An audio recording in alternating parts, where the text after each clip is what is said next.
Oh, hey, I'm glad you're here. This is a Booness episode.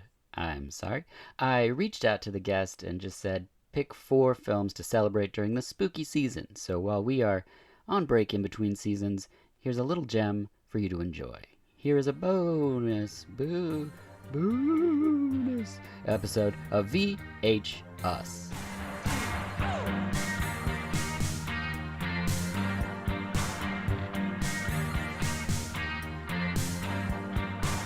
Hello, and welcome to VHS, the podcast where each episode is about a film and the guest has the profession portrayed in the film.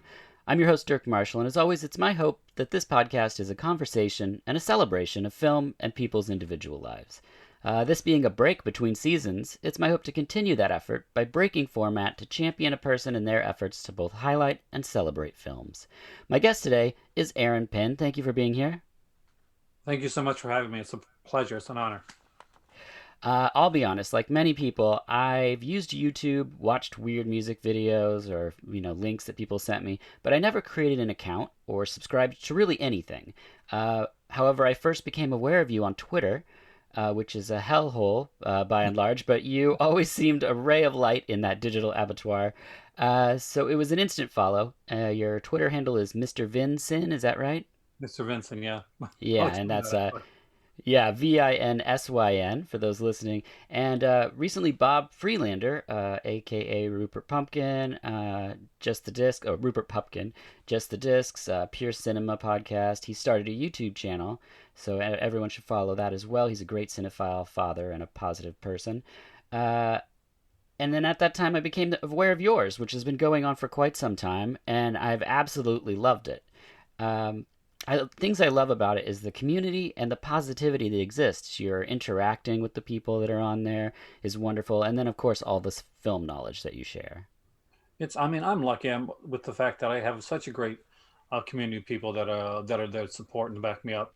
And to be honest with you, as much as I do know, I learn something every day. So every time I come on there and I do a video, I'll get something wrong. I'll tell them right out of the gate.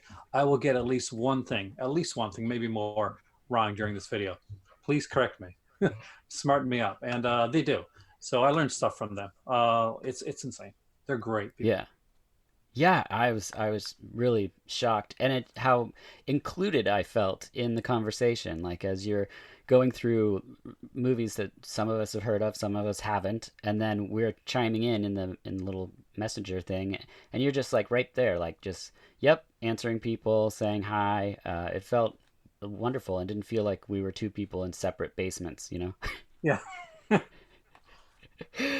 Uh, For me, growing up in my dad's video store, it's clear to see where my love for movies came from. But what about you?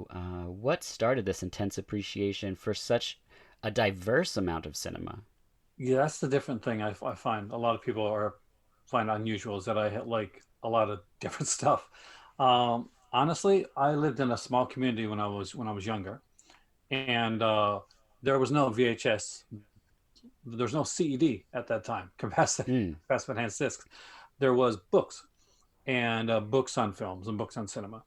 So I started reading everything in my library until I literally read everything in my library, and I was getting things from other libraries. But the thing that stood out to me were the books on films. So books on Hitchcock, on Marilyn Monroe, on Fellini, on Truffaut, and like then VHS came, Hmm. and I could suddenly see like the things that I've been reading about for ages. And I had like these like dog-eared like movie review books, so like the Leonard Maltins and later on the Video Hounds and stuff like that.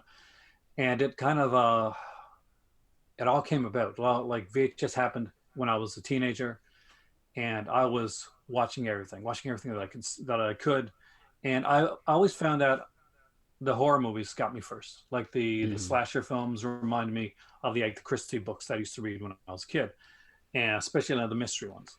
Now that got me into like the filming and the type of filming that was done with the slasher films got me into film noir, and I like the style that film noir. And film noir got me into like some of the gangster films, and that got me actually from that into James Cagney. I was a really big James Cagney fan, and I found out James Cagney was a song and dance guy, and so was Ralph Meeker, who was in one of my favorite films as well.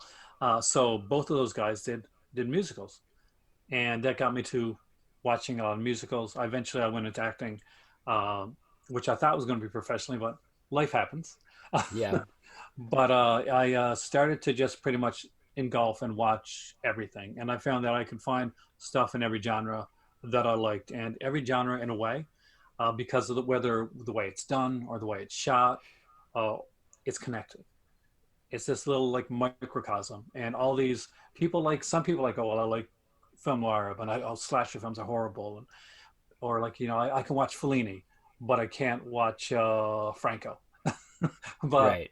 I find that if you open yourself up, you can learn something from any of those. Yeah. I mean, you're talking about some pretty well-known actors and things, but you also like are aware of like shot on video stuff and like video nasties. I mean, all kinds of. I'm I mean, fascinated with the video nasty era. It just amazes me because you got over in the UK, basically they could get arrested. They could have like go in and they have their shops like raided for having like Texas Chainsaw Massacre there, or just like even films like even like lighter than that. Basically, if it sounded like it could be a title, uh, they'd take it off the shelf. They charge them, which is a crazy time. it's so crazy. It's unbelievable. Um, Now, I really wanted to give people a little taste of sort of what you offer, and so I asked you to choose a couple sort of Halloween underseen films. But what I didn't tell you is that I also picked a few, and so we'll see how you feel about those as well. Would you like to start? Sure. I'll start off with an Australian classic, and this one I do consider an actual classic. And still, I don't think it's been seen enough. So Severin put this one at Severin Films, and at least here in North America, I think it was put out by 88 Films, maybe in the UK, but it's Next of Kin, and it's an exploitation classic, directed by Tony Williams, and it actually has a young John Jarrett from Wolf Creek. So Yeah, and it's neat because John Jarrett was a good looking dude back in the day, man. He didn't always look like the harsh looking like Wolf Creek character. Nice. yeah. So I'm holding up the Next of Kin Blu-ray, but I also what I had to get by so many years was just this VHS rip. It's not an official DVD, but I just had to have this movie, so I'm so excited that you chose to talk about it. That's the wilderness years, man.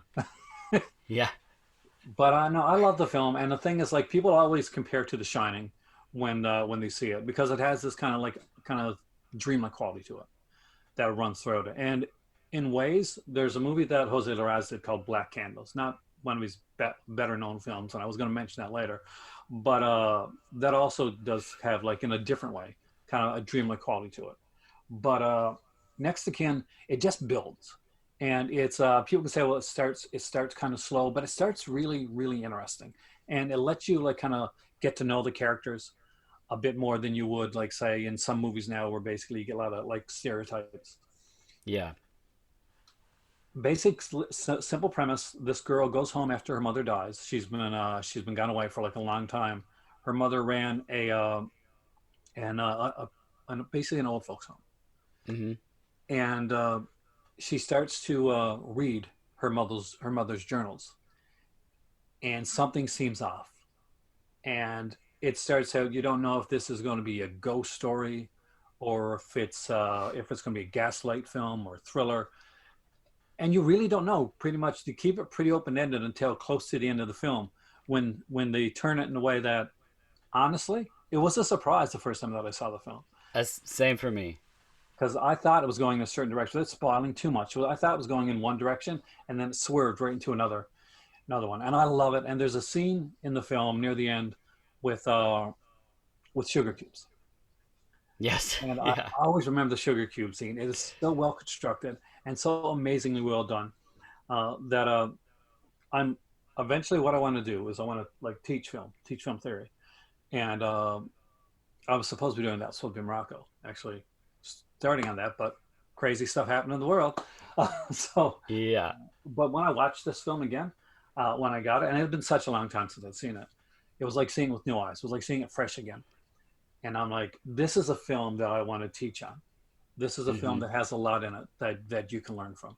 Unfortunately, the cinematographer, I think he passed away early, so he wasn't with us for a long period of time, which is a shame because his work is gorgeous Yeah. in this film, and I can see like the references, like the throwbacks to The Shining and stuff like that, but it's so much more of its own thing, its own entity. When it comes to this one, I there isn't a second of this I don't love, and it is kind of weird and creepy and unusual. Um, but I think everybody needs to see it. I think it's one of those films that if you like movies at all, you don't have to like horror movies. It's just something that needs to be seen. Yeah, I agree. It's a cover that always stood out to me, and now, I mean, so I had the VHS rip, and I showed that to my wife, and she was like, "How have people not been talking about this movie? Because visually, it's just great." And then when we got the Severin, that's right, Severin put it out, Yeah. the Blu-ray.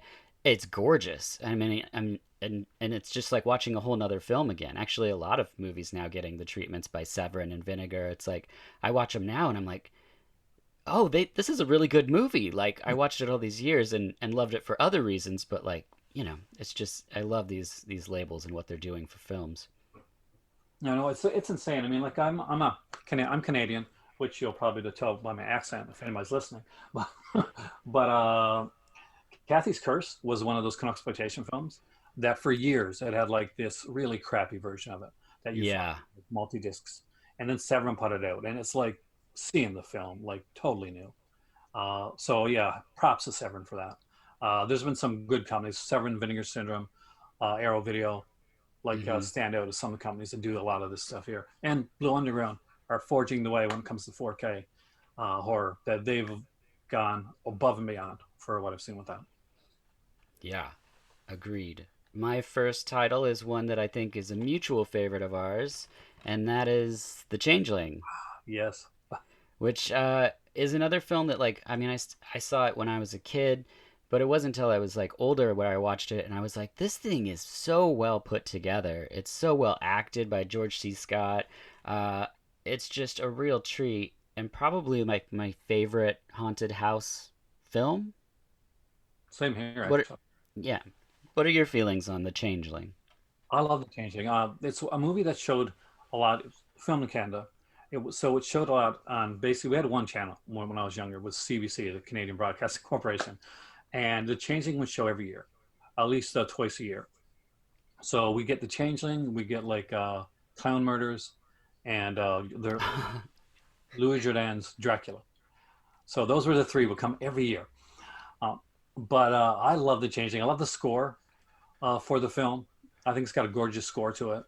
It creeps me out a lot still to this day, especially like the bathtub scene and the scene with the Yeah. doll coming down the stairs. It's just the simple things, and the fact is the simplicity works so well with this film. I do joke around a bit that how can there be like a ghost in George C. Scott's house because he's George C. Scott? He'd scare the ghost. Uh, Yeah. it's brilliant. The opening sequence of this film with him and his family, where they're stuck in the snow. It's shocking and it is stunning and it's so well shot. And you Yeah. pick up on that right away. You pick up on like just these little things. And they have so many great actors in the Changeling. So that's one that I truly adore. And I'm glad that the Yeah. Seven Edition put out the soundtrack with it because that Second Sight put that out too, by the way, with the soundtrack and the big like box set type thing. I should get that. I just have the DVD still, but I should probably upgrade. It's a nice one. I mean, like I got like it's got the Seven one's got this like shiny cover, and you open it up, it's like I think the Blu-ray, is blue, and the CD is red. So like for the music, so it's got a great score. So if you love the score, yeah, the score's there, which is fantastic. Yeah, that is great. What's your next title? Number two is one from Mondo Macabra, and it is this one right here, Der Fan, otherwise known as The Fan. So there's a lot of movies called The Fan, so I'm going to say Der Fan. It's a German film, and oh God, who directed this one? It is gorgeous. It's weird and it's unusual. It's about this young girl, and she actually is a teenager, who is kind of in love with this rock star. She's like fascinated. She sends him letters and all this, So finally, one day she decides that she's going to go, leave her home, and travel. Like, because he's doing this, he's doing this video, and people can like get like it's been a while, can get can get in the video type thing, can be Okay. brought there. So she's lucky enough to get there, and she meets her celebrity. You know, she meets the star, and she gets to be with him. Actually, she they hit it off, and then it takes a twist that I won't give away, but it's fascinating to watch, and it is amazing what happened. I don't think you see it coming. I didn't initially when I saw this film. I didn't see it coming. Like I knew something was up and something was off, but I didn't know they were totally going to go in the direction that they went. But it was really, really interesting to see. It was like she's such a good actress in the film too, and it's just one of those weird, incredible films that you don't know, but when you see it, much like when your wife saw Next to Kin, you wonder Yeah. why you've never seen it. And Mondo put it out on Blu-ray, and they have some great like features on here talking with the writer and director of the film. Uh, there was like some like controversy. Apparently, the girl afterwards was saying, she didn't like this movie as much as when she first started filming it. But no, I think it's a brilliant film. It's so well done. Yeah, I haven't seen this, so I look forward to watching it. I've seen a lot of fan titled films, but not this one, not Der Fan. Yeah, it's really interesting. It's worth checking out. Yeah, I'll check that out. My second is Soul Survivor. Okay, yeah, Yeah, this is out from Code Red. It's a DVD.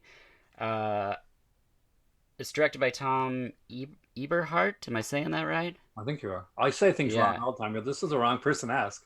Okay, great. All those names. Uh, so he directed Night of the Comet. It feels like it inspired both Final Destination and It Follows. Uh, the cover Yeah. is a cover that in my dad's video store, it's like it just stood out, and I was like, very young, and I was like, what is this movie? I want to see this movie with this crazy monster in it, which is not in the movie at all. Yeah, it makes for a good Um, poster though. yeah, oh, it's a great poster. It's one of my favorite covers probably of all time. And I love the atmosphere of this film. I love the look of this movie. It's about a woman who survives. She's the only person that survives a plane crash, and then something is just sort of following her. So it is very it's atmospheric and strange, I guess, in a way. It's a fun film, and it definitely inspired Final Destination. There's no way around. Yeah. Watch this movie, you know it did. Yeah, and it follows in that there's something definitely following her, and she keeps seeing like she'll see like a little boy at the hospital, and like water's draining out of his sleeve or something like that, and you're like, what is happening in this world? But it's great. It's a tight little film for sure. Do you have another underseen gem? Let's go with the Vinegar Syndrome title Okay, great. and Incubus. I love Incubus. I'm guessing you've seen it, all right? John Yes, Cassavetes yeah, and is in this one. Carrie Keane, Canadian actress. She's the Incubus was a book first, and they changed the ending from the book. But one of the neat things, one of the most brilliant things about Incubus, and let me grab my copy here because I want to show you something. yeah.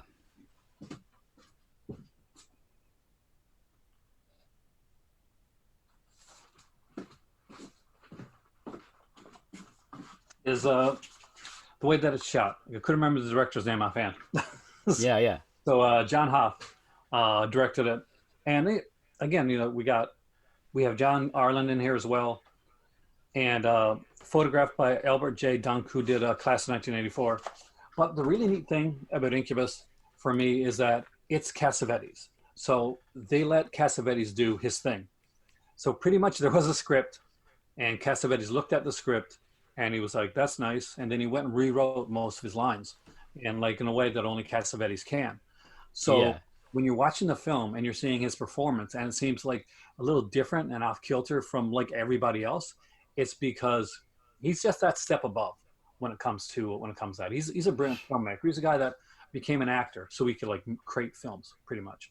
and he became like he made some amazing films. Cassavetes did some amazing stuff.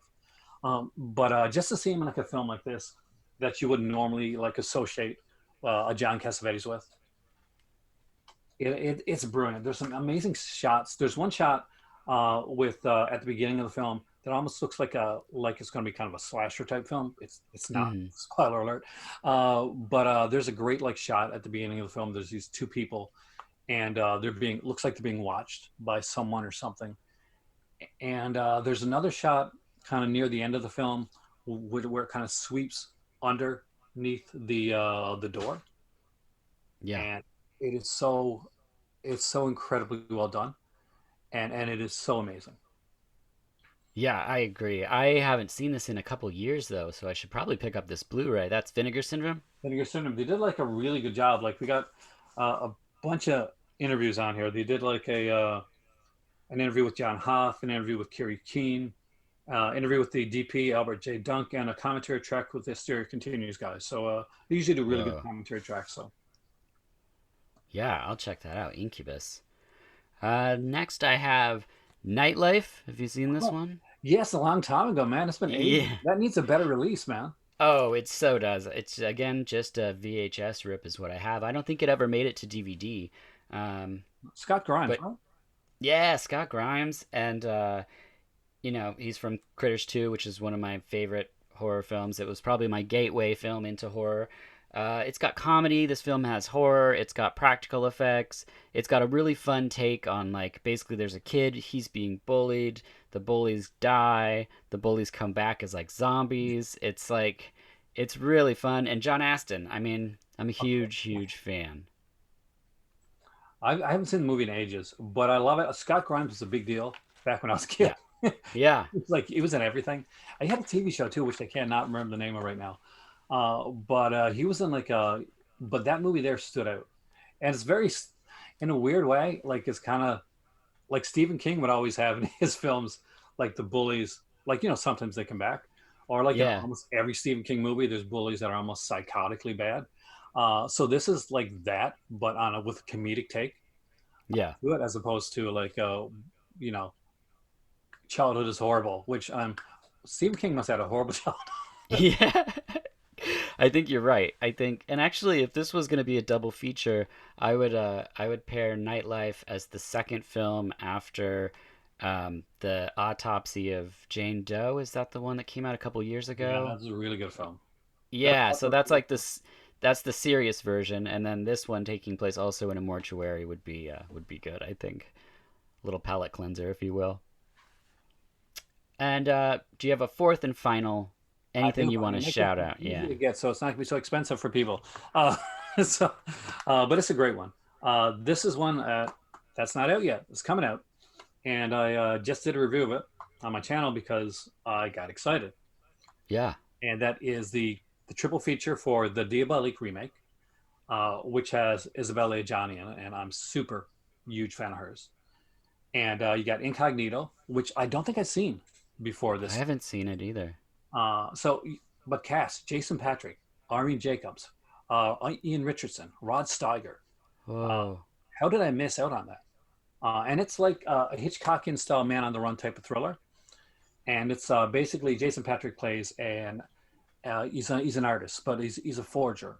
That's what he does, and he does kind of mid level forgeries because he doesn't want to touch the top people, the masters, because that's when you get caught. That's when you can't do it anymore. You go to jail.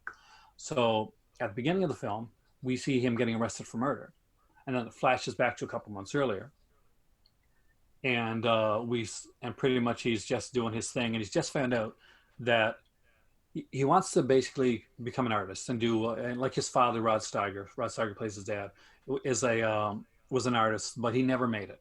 And this is the reason that Jason Patric has gone into the way he's gone, because basically he feels like, oh, my dad was amazing, he didn't make it. I'll just do what I can do. I'll do the forgeries and stuff like that. But he's getting to the point where he wants to make his mark, and he gets a letter that pretty much says, we haven't received any of your artwork for your exhibition that's coming up, your art exhibition, so we're canceling it. And pretty much he spent so much time doing the forgeries that he never had time to develop his own art. And at this point in the film, three men come in and they basically tell him, "We would like you to forge a Rembrandt.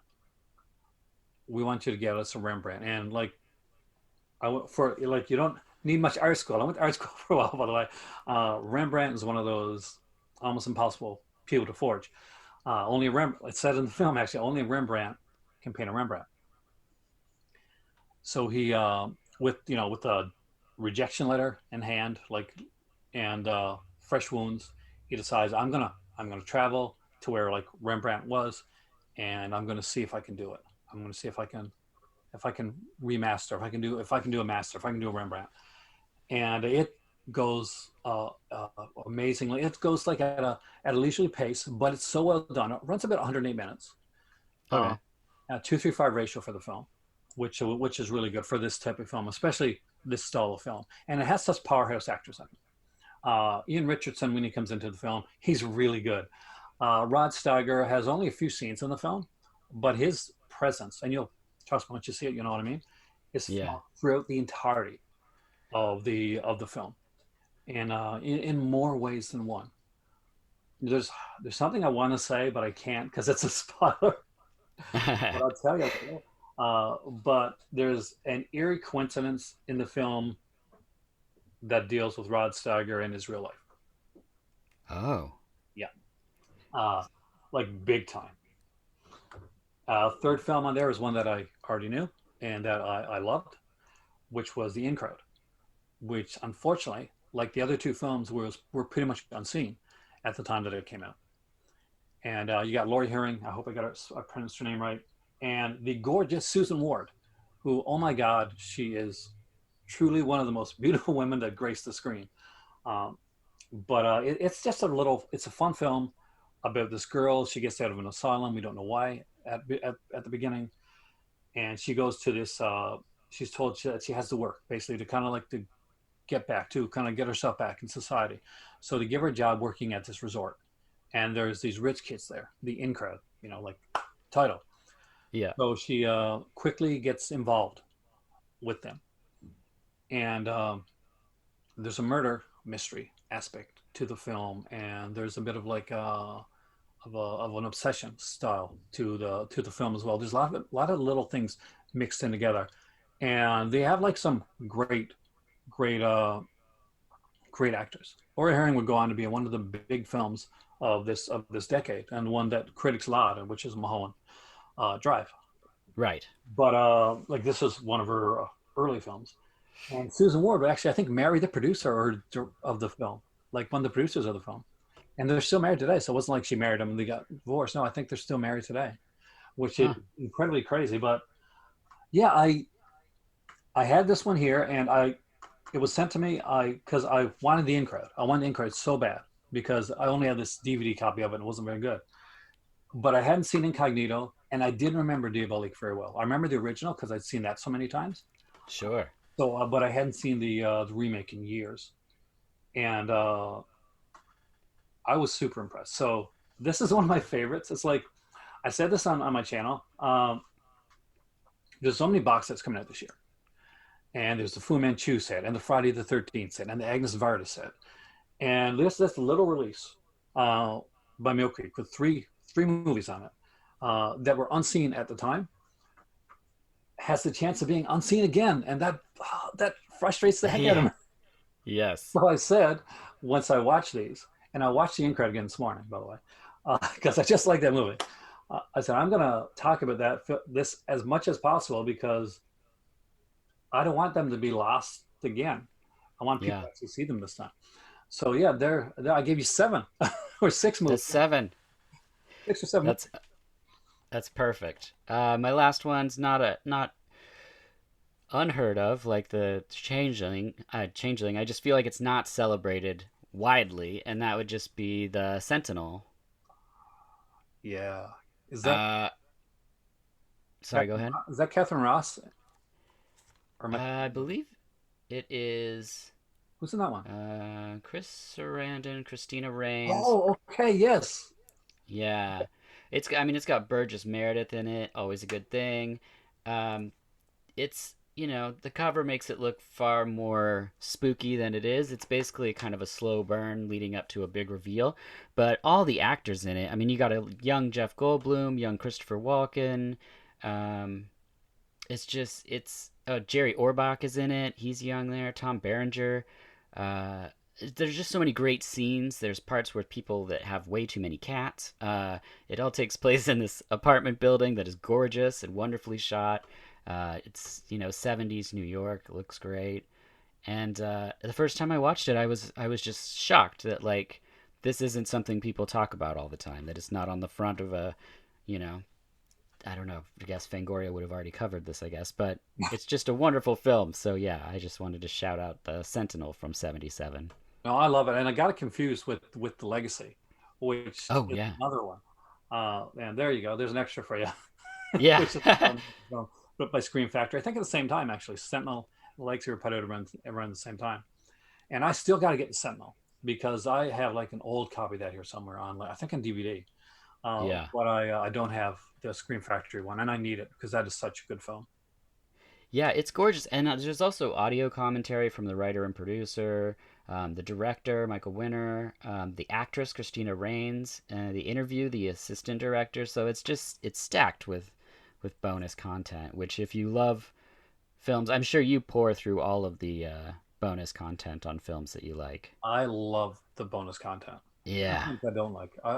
I watched the Rob Zombie Halloween 1 and 2, and I watched the 2.5 hour documentary on Halloween 2.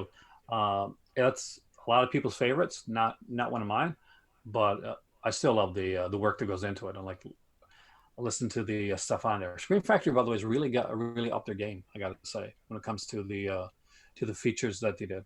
I picked up one, Wings Hauser. What's the name of that one again? Pale Blood. Not Pale Blood. That's Vinegar Syndrome one. That's a good one though, because that's George Chakiris from West Side Story in it, Right. which is an odd choice. But it's Wings. going to kill me. But Wingshauser plays this guy called Ramrod, and Oh, yeah, yeah, yeah. it's not my head. It's like I Oh, it's literally like just right watched this the there. other night Uh, not Streets of Fury. Gosh. because Uh, okay, we'll just have to move. I'm totally going to have to look this up. But, Yeah, but look it anyway, up so because I. there's if you haven't picked it up, um, then one thing I have to say is the features on it. I thought okay, there'll be like some 15-minute featurettes and stuff. Almost every interview on there is like an hour long. Vice Squad. There you go. I looked. Vice Squad. Yes. So almost every interview on there's an hour long. Almost every interview with the person is a career like scope interview, as opposed to Did just. they talk to Wings Hauser? I wish that's the only person we Ah, didn't speak with. I think he's pretty. He's like kind of like he doesn't talk a lot because no. there's been a few films out there. Pale Blood was out. They did a couple other films with him as well that were put out by Screen Factory or Shout Factory, I guess, for some of those. But none of them had him interviewed on there, which is a shame. I would love to hear an interview with Wings Hauser. Oh yeah. Have you seen Champagne and Bullets, aka Get Even, aka Road to Vengeance? Yeah, Yeah, he is insane in that movie, and but it makes it a really enjoyable film. and it's so crazy because when Wings Hauser started, he started in a soap opera, Young the Restless, Right. and he was the good guy. He was like the nice, sweet character. So when he went in to do Vice Squad, um, nobody thought he could do it. They thought, he's too nice of a guy to play this evil, like evil killer pimp character, this sadistic guy. So he went in uh, to the thing. There's a bunch of people at this table, and he went in and he grabbed the main guy by the tie, and he said, "Are you the blank Yeah. that said I couldn't act this role?" And he got it right Yeah. there, and he's been doing that ever since. Yeah. I love that story that he just. I mean, he literally pulled the guy across the desk. Yeah, it's amazing. It's so good. Yeah. Yeah. Uh, one current film I wanted to end with was one I don't know if you've seen Snatchers. I haven't seen that yet. So this movie, since I thought of it because we were talking about bonus content, and I love hearing about how films are put together. This was originally, I believe, a web series in 2016. So they shot this in 2015, 2016, 2017, 2018, and a little in 2019 to create a film. So it seems like it should be totally not watchable, massively inconsistent. Everyone would be older in scenes or something, but instead it just works like a really, really. It's hilarious. It's a throwback to like a an alien invasion kind of thing. It's basically like a small critter. It attaches itself to your skull and can drive you around like a car, basically. Um, but it's also an allegory for teen pregnancies. I watched it and loved it so much that then I watched it with my wife. Didn't tell her I'd seen it before because I wanted to see how it would play because she's not a huge horror comedy fan. And she was laughing out loud so much. At the end, she was like, "Ah, that was so good. What'd you think? You seemed like you hated it." And I was like, "No, I was being quiet because I wanted to read like your, experience." But I highly recommend people check out Snatchers. It just kind of came out, and I don't feel like anybody talked about it. And you'll get a ton of joy, and the sort of featurette making of and the commentary is very wonderful. The commentary, the three guys that put it together, they have a wonderful dynamic, and it's almost a film to itself. Just listening to them have such a great time making something like that. Put that So, one out. Snatchers came out Warner Brothers. Oh wow. Yeah, and I just saw this Blu-ray and had to pick it up because I had the digital, but when I saw that there was like the making of thing, I was like, I have to. I have to have it because it is so funny and the gore effects are really good and there's some practical uh, effects in the film that just warm my heart. I mean, growing up through the 80s in a video store, practical effects were it. Like that was the thing. Exactly. And yeah, and I love it. I love that it's in the room with the actors. I love that they can see the thing. I love that someone's puppeteering things. It's just the artistry involved. It's all great for me. Yeah, you can't beat the practical effects. That's why the prequel didn't work because they made all these practical effects which looked fantastic, and they showed them in the bonus cut, deleted scenes and stuff like that. And they said, okay, let's just use digital, and it looks so bad. It's terrible. It's so bad. I saw it before I knew that they didn't use the practical because I heard when they were making of it, they're like they're doing practical because it's the thing, and I was like yes. And then when I watched it, I was like this is not good. Like Exactly. You watch like, what is this? yeah, yeah, it's not wonderful.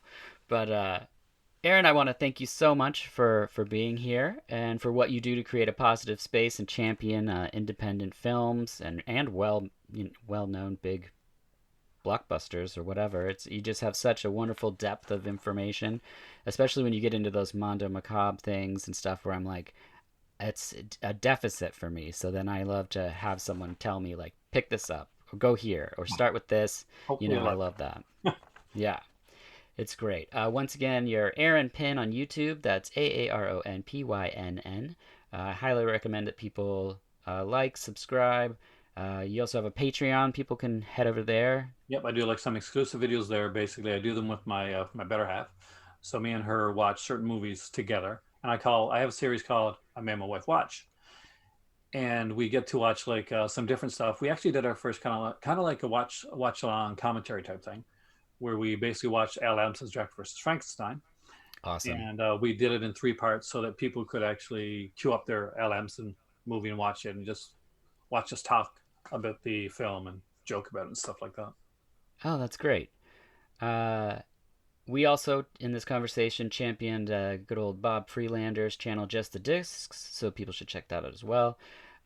Anything else you'd like to plug or promote? No, I mean like just like there's a lot of really great YouTubers on there, and sometimes a great like positive YouTubers that Yeah. are doing some great stuff. Um, like the Just the Discs Pure Cinema. That's the other podcast that he does has is fantastic. I've been on Cobwebs recently a couple times. That Daniel's one is on like Gothic cinema. So there's so much really great content that's out there. So it's like your podcast. There was one you did recently that I really really enjoyed, um, and it was about I think she was she like a sociologist or a Uh, was it Serial Killer's Guide to yes, Life? I love that one. Yeah. Oh, thank you. Yeah. Yeah, Megan Darn, she's great. But like, there's so many great people on there, and I can't, I want to shout everybody out, but Right. great stuff. And hopefully, yeah, check it out. Aaron Pin, you find me there. We're called the Call to Cinema, and it's Yes. kind of it's a fun little thing. My Patreon's called the Crimson Cult. That's what we do for that. Okay. Crimson Cult. But that's not like that's the unofficial name. You can't find it under Crimson Cult. Still look for Aaron Pin. Oh, okay. Good. That's Oh, good to know. I was that's like, I right. haven't Oh, heard of the confusion. Crimson Cult. And yeah, here I want to see a movie in a crazy time, like right now, and you want to still be happy, and still kind of be depressed at the same time. Watch Anne and the Okay. Apocalypse. Oh, right. Yeah, I saw this. Such a fun musical. Yeah, there's a that's the one with this there's like a snowman zombie. Is that right? Yeah. Yeah, yeah, yeah. Okay. Yes, yes, yes. Well, thank you again for being here. Thank you for what you do. Take care, everyone, and safely enjoy this Halloween season.